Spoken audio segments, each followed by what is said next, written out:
Кизамидзуки. Эта техника пришла в карате из оружейных практик.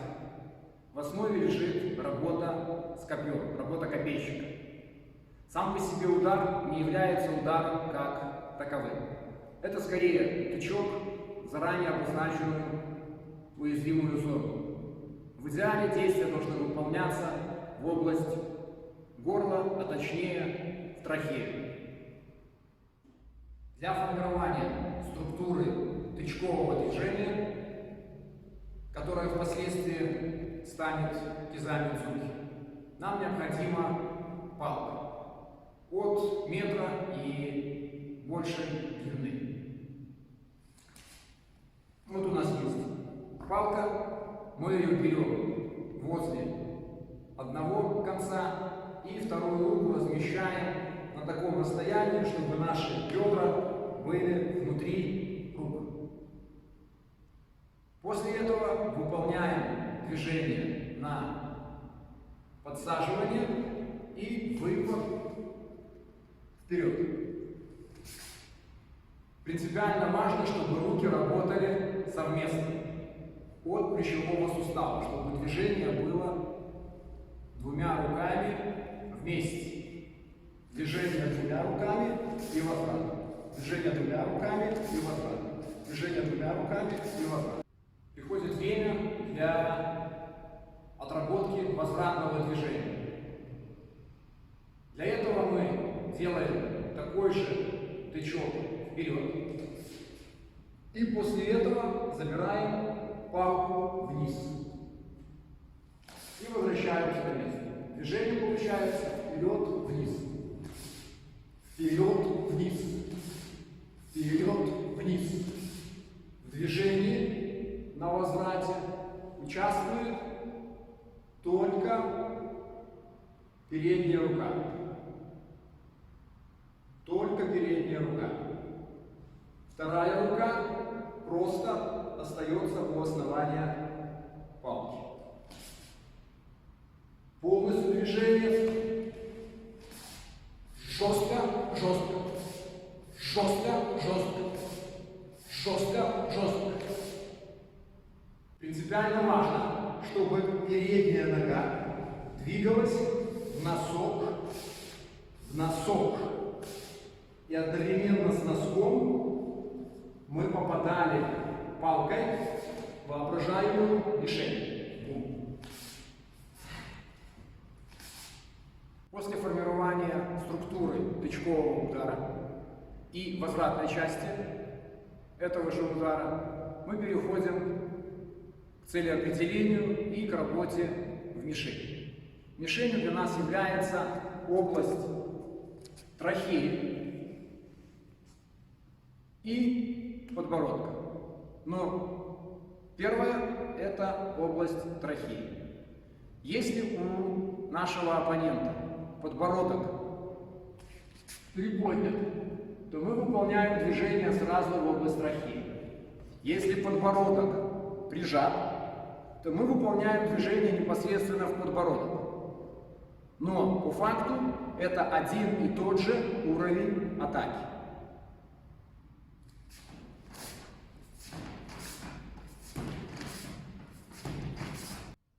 Сформировав траекторию и понимая цель приложения данного действия, мы переходим к работе от палки к непосредственно рукам, тем инструментам, которые у нас есть в поединке.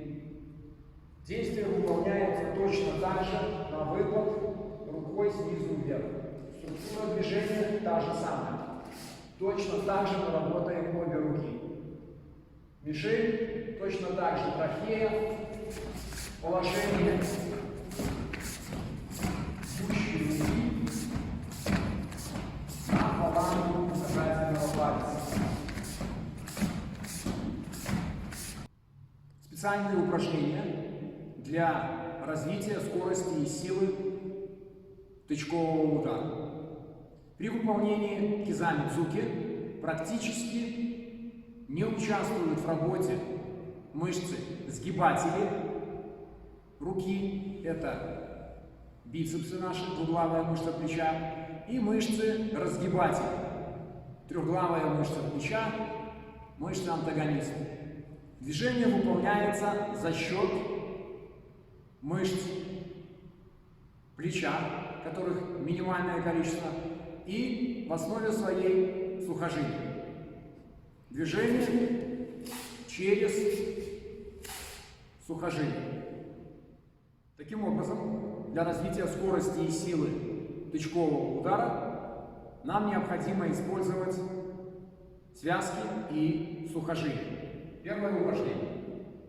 Мы становимся в упор лежа и начинаем двигаться скрестно в одну сторону и, соответственно, в другую сторону при сохранении ровной спины. В одну и в другую сторону. Второе упражнение. Мы точно так же становимся в упор лежа и начинаем вращаться вокруг своей оси.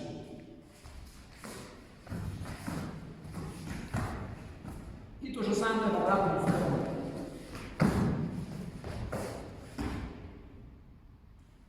Наша задача все время находиться на руках и на ногах. Движение на подсаживание, на коленки выполнять нельзя. Упражнение 3. Поскольку мы бьем не просто руками, а все время перемещаем собственный вес в направлении движения, нас интересует подготовка и укрепление мышц ног. Для того, чтобы сформировать пружину в ногах, мы выполняем следующую технику. Делаем шаг назад и загружаем ногу в пружину. После этого происходит выталкивание вперед ровно.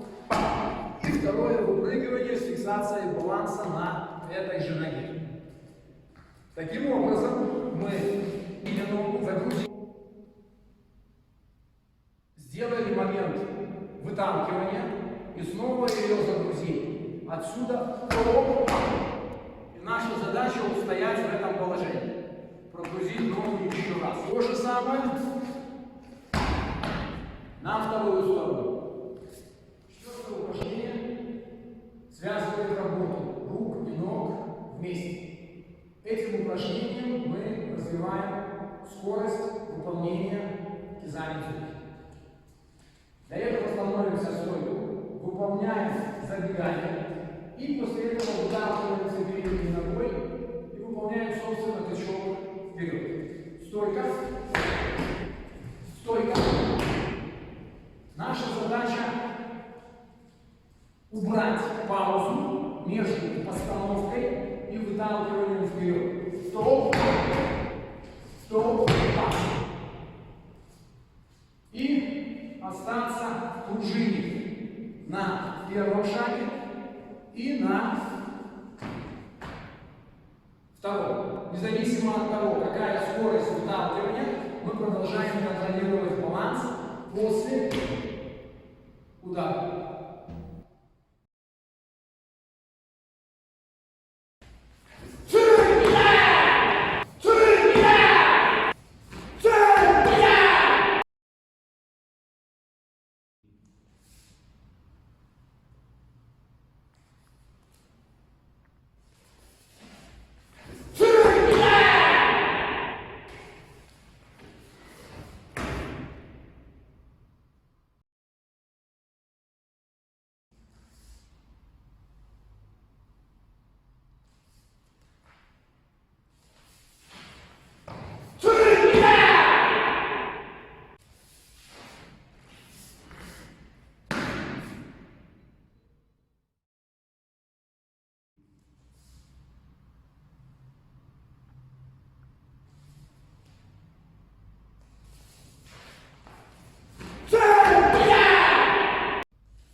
ничего не ловят, ничего, просто ушли назад, хлопнули, уступили полностью. И дальше опять нога-рука.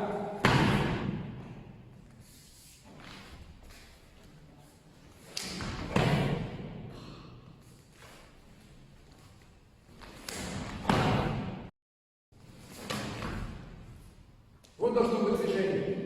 Я делаю сейчас, чуть-чуть жестче, чем мы делали вдвоем. Если реально хлопнуть по подъему стопы сверху на фазе удара, то мы ничего не ломаем, но мы расслабляем голеностоп. И когда нога расслабленная приземляется в пол, вот в этот момент происходит то, ради чего мы хлопали по стопе. Расслабленная нога где-то как-то подворачивается.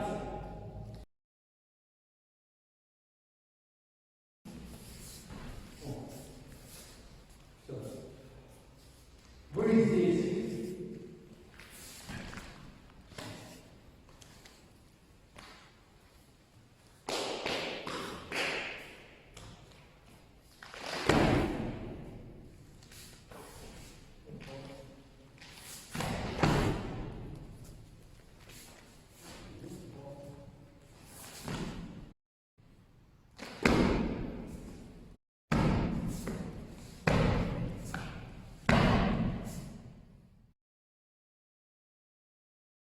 Бьем кадык, не разворачивая кулака. Указательным пальцем вам.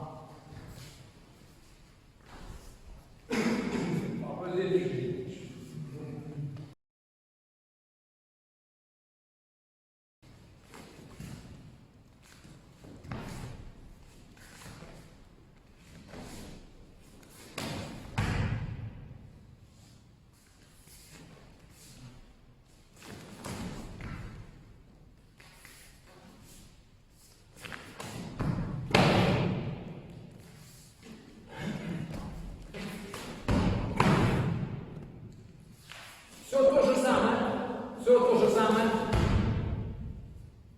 Убираем стопу, входим и чуть проходим вперед. Все.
Сейчас цернусет, опережение.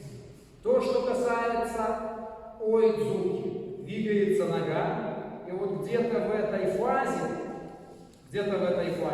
уже должно быть попадание в цель.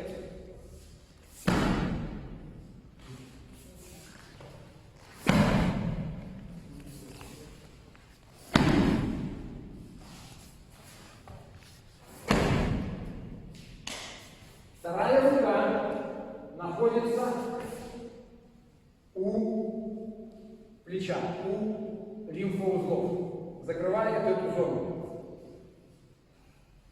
Поэтому мы работаем руками одновременно.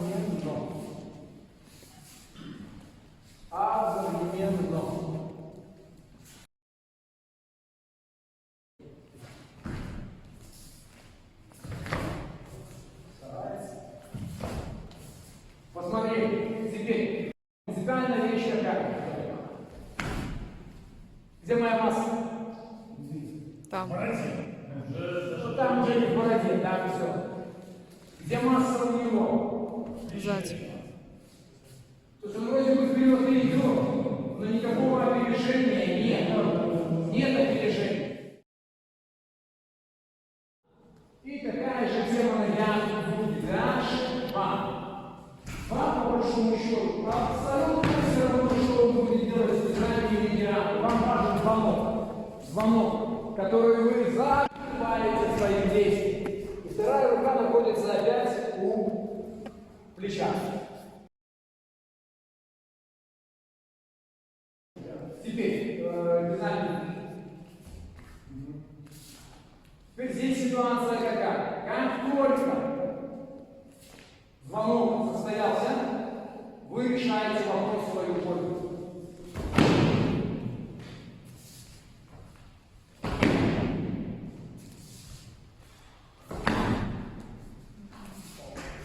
И руки, и вам.